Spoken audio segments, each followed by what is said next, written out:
In today's video, I want to show people why exactly I'm such a huge fan of both dividend and income investing, but I want to focus more specifically on income investing. It's a style of investing that's typically pursued by retirees looking to maximize their retirement savings. People who aren't at retirement age are almost always advised to avoid stocks and funds that offer higher yields. They'll tell you that share price growth should always be your top priority, and then once you're retired, you can then switch over some of your holdings into higher yielding investments. But I want to show you why you might actually want to pursue higher yielding investments even if you're not retired, and even investing in these holdings in a non-retirement account. It's an idea that I know makes some people uncomfortable, but as I always like to say, ultimately, the style of investing that you pursue should be the one that's most comfortable to you and the one that motivates you to save and invest more money. If you're exclusively an index fund investor, or maybe you're more of a growth investor, then there's nothing wrong with that. But for me personally, after trying several different methods of investing, I found that prioritizing dividends is what I found personally to be the most motivating to me. I love to build up large positions in stocks and funds that consistently pay me high amounts of income every quarter or every month. For me, it's all about investing for cash flow, and it's what I love and what motivates me the most. But there's really two different kinds of dividend investing that I want to define. One is dividend growth investing, which focuses on stocks and ETFs that offer investors yields typically around 1 to 3% that consistently grow in share price and dividend distribution amounts. When people say that they're dividend investors, this is the style that most people are referring to. Income investing, on the other hand, is when people pursue holdings that offer much higher yields, which can be anywhere from 6 to 15%, which oftentimes don't offer much growth, if any, in terms of their share price or dividend payments. I hold both types of these investments, and I do hold a lot of income investments in my portfolio, which is the focus of this video. I'm going to show you the power of income investing by using a dividend calculator, and you'll see what makes higher yielding investments so great. There's a lot of these online calculators that you can use by simply Googling dividend calculator, but for this example, we're going to go with the calculator on tipranks.com because it has some features that other websites don't have that I really like. I'm going to show you what you can expect from investing in income-producing holdings that don't offer growth but have an extremely high yield.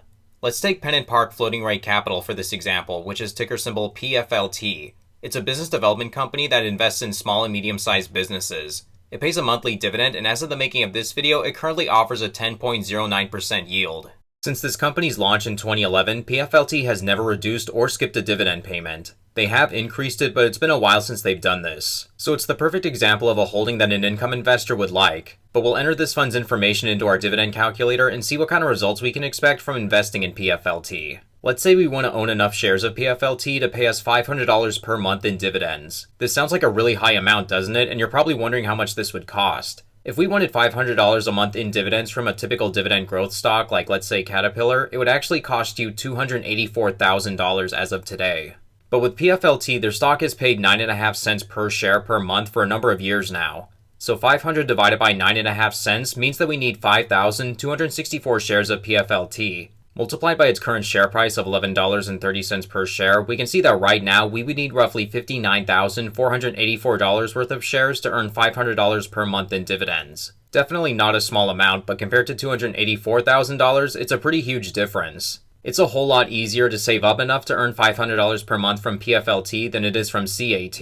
But for this example, going back to the calculator, let's say you want to own enough shares of PFLT today to earn $500 per month in dividends. First, I'm going to enter the share price of $11.30 per share, and then I'm going to enter the investment amount of $59,484. We're going to go with a holding period of 20 years for this example. We'll then enter the dividend yield that's provided to us by Google. Again, PFLT is currently offering a yield of 10.09% and it pays monthly dividends. I'm going to just round this up to 10.1% in the calculator. Let's also assume that once we have 5,264 shares of PFLT, that we'll never buy any more. For expected annual dividend increase percentage, we're going to go with 0 since PFLT doesn't consistently increase their dividends. They have in the past, but I'm just going to put 0% for this. Now when it comes to expected annual share price increase, I'm also going to set this to 0. If we look at their share price performance since their IPO, we can see that really not much action has been going on here. Finally, I'm going to say that we're dripping our dividends, which means we're going to be reinvesting all of these monthly dividends back into PFLT so we can buy more shares of this stock every single month. We're going to come back to taxes, which is what I know some people are going to be waiting for. But these are the numbers that we're going to go with for this example. If you want to play around with these numbers for yourself, you can go to tipranks.com and simply enter your own numbers in the calculator. Now let's hit calculate my returns and see what we get. you'll see that after acquiring 5,264 shares and never buying any additional shares and simply reinvesting our dividends for 20 years, we're left with a total portfolio value of $444,635.10, and we're earning $42,544.83 every year in dividends. Now really look at the implications here. If you're younger and you happen to have this much money saved up, or if you're willing to build up this amount, you'll be looking at a pretty lucrative amount of cash flow in 20 years. It's probably not enough to retire on, but it is close to the average retiree income according to newretirement.com. But let's say you only have half this much money. If you own $29,742 worth of PFLT at its current share price, after 20 years of dripping, you'll still earn an estimated $21,272.41 per year in dividends. That's still an insane amount of yearly dividend income. And if we increase the years from 20 to 25, that makes an astronomical difference. This is what's known as the dividend snowball effect, and it's a really powerful force in investing. Now let's compare this to investing in an index fund. The whole point of investing in index funds is to live off the capital and not the dividends, so we'll see how much of a difference this makes.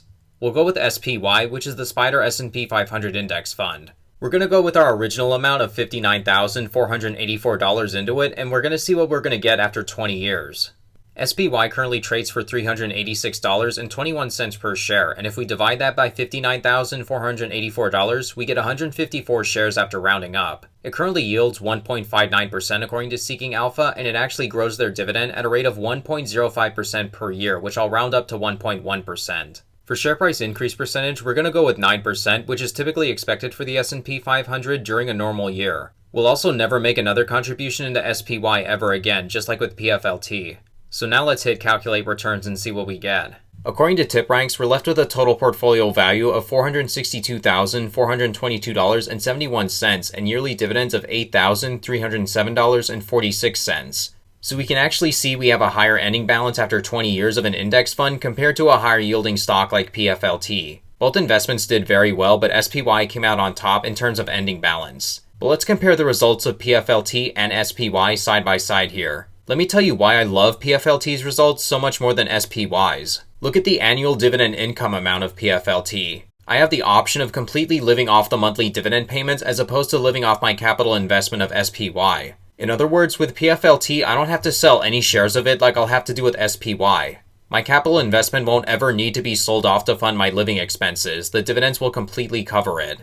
Now, obviously, this is taking some things for granted, and we haven't even addressed the number one issue with this, which is taxes. But first off, let's say you have $60,000 saved up. Is it really a good idea to put all of it into just one holding? Definitely not. All investors should pursue a wide range of different holdings across different sectors. Diversification is a really important part of investing that everyone should do, no matter what your age is or your investing style preference. If one of your holdings fails, then you'll still have others in your portfolio to rely on. When using PFLT as an example, I'm simply assuming that over the next 20 years, this fund will perform as well as it has since its IPO.